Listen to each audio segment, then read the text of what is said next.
राधे राधे। आप सभी का स्वागत है आपके अपने YouTube चैनल धर्म संसार में। आइए सुनते हैं शनिवार के दिन शनि देव की यह कथा।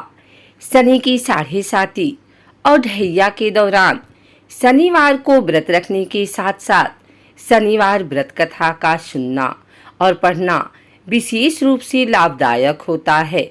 चूँकि शनिवार के दिन शनिदेव अति प्रसन्न होते हैं।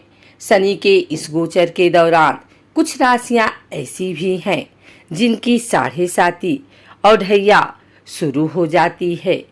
इसलिए अगर आपकी राशि पर शनि की साढ़े साती और ढैया लगने वाली है तो आप शनिवार के दिन व्रत अवश्य रखें।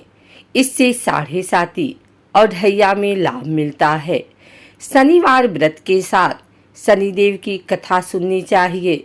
ऐसा करने से शनिदेव की विशेष कृपा बनी रहती है। आइए सुनते हैं शनिदेव की यह कथा। एक बार की बात है, सभी नवग्रहों तथा सूर्य, चंद्र, मंगल, बुध, बृहस्पति, शुक्र, शनि, राहु और केतु के विवाद छिड़ गए। इनमें सबसे बड़ा कौन है? सभी आपस में लड़ने लगे और कोई निर्णय न होने पर देवराज इंद्र के पास निर्णय कराने पहुंचे। इंद्रदेव घबरा गए और उन्होंने निर्णय करने में अपनी असमर्थता जताई। परंतु उन्होंने कहा कि इस समय पृथ्वी पर राजा विक्रमादित्य हैं, जो कि अति न्यायप्रिय हैं।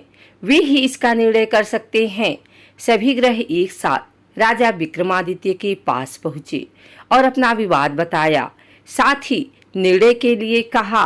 राजा विक्रमादित्य इस समस्या से चिंतित थे क्योंकि वे जानते थे कि जिस किसी को छोटा बताया वही क्रोधित हो उठेगा।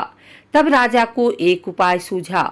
उन्होंने स्वर्ण, रजत, कांस्य, पीतल, सीसा, रांगा, जस्ता, अभ्रक और लौह से 9 सिंहासन बनवाए और उन्हें इसी क्रम में रख दिया। फिर उन सब से निवेदन किया कि आप सभी अपने अपने सिंहासन पर आसन ग्रहण करें। जो भी अंतिम सिंहासन पर बैठेगा वही सबसे छोटा होगा।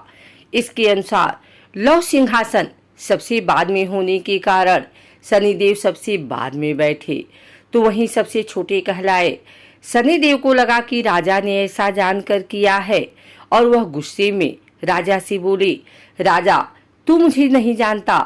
सूर्य एक राशि में 1 महीना, चंद्रमा 2.25 महीना 2 दिन, मंगल 1.5 महीना, बृहस्पति 13 महीने व बुध और शुक्र 1-1 महीने विचरण करते हैं। लेकिन मैं 2.5 से 7.5 साल तक रहता हूँ। बड़े बड़ों का मैंने विनाश किया है। श्री राम की साढ़े साती आई तो उन्हें वनवास हो गया। रावण की आई तो उसकी लंका को बानरों की सेना से हारना होना पड़ा। अब तुम सावधान रहना। ऐसा कहकर कुपित होते हुए शनिदेव वहां से चले गए। अन्य देवता खुशी खुशी चले गए। कुछ समय बाद राजा की साढ़े साती आई। तब शनिदेव घोड़ों की सौदागर बनकर वहां आए। उनके साथ कई बढ़िया घोड़े थे।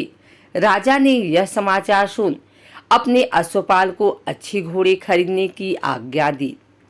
उसने कई अच्छे घोड़े खरीदे। वह एक सर्वोत्तम घोड़े को राजा को सवारी हेतु दिया। राजा ज्यों ही उस पर बैठा वह घोड़ा सरपट वन की ओर भागा। भीषण वन में पहुंच वह अंतर ध्यान हो गया। अब राजा भूखा प्यासा भटकता रहा। तब एक ग्वाले ने उसे पानी पिलाया।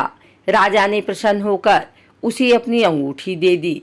वह अंगूठी देकर राजा नगर की ओर चल दिया और वहां अपना नाम उज्जैन निवासी बीका बताया।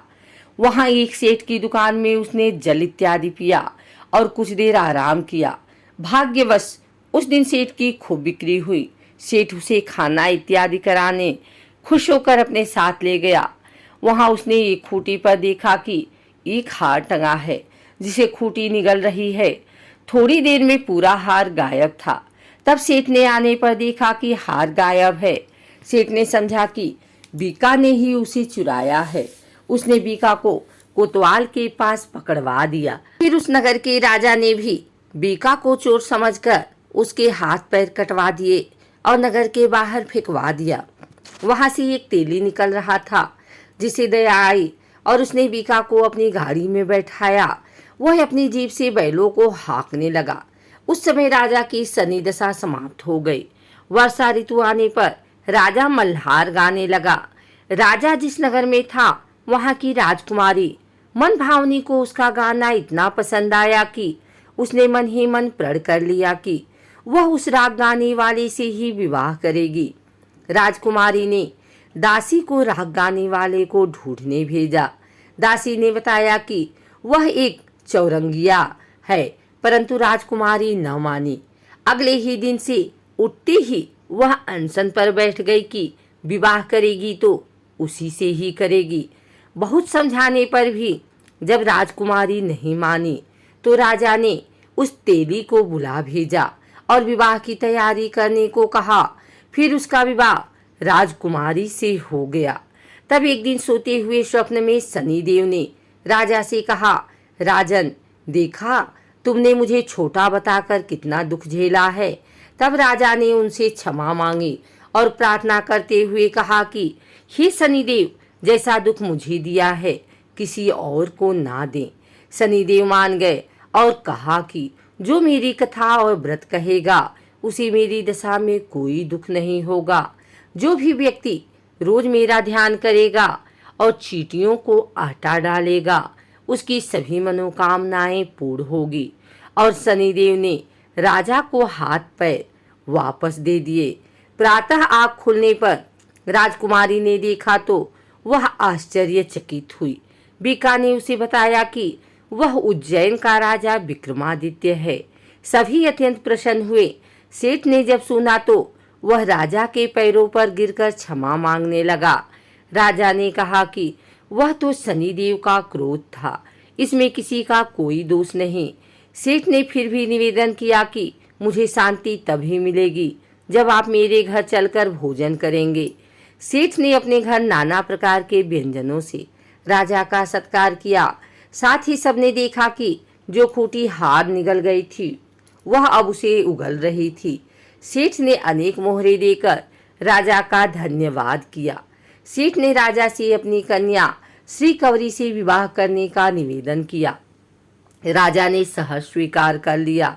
कुछ समय बाद राजा अपनी दोनों रानियों मन भावनी और श्री कवरी को सभी उपहार सहित लेकर उज्जैन नगरी को चले।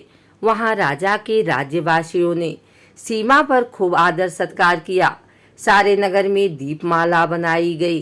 राजा ने घोषणा की कि मैंने शनिदेव को सबसे छोटा बताया था, जबकि असल में वही सर्वोपरि हैं। तब से सारे राज्य में शनिदेव की पूजा और कथा नियमित होने लगी। सारी प्रजा खुशी और आनंद के साथ जीवन बिताने लगी। जो भी कोई शनिदेव की इस कथा को सुनता या पढ़ता है उसके सारे दुख दूर हो जाते हैं। व्रत के दिन इस कथा को अवश्य सुनना चाहिए।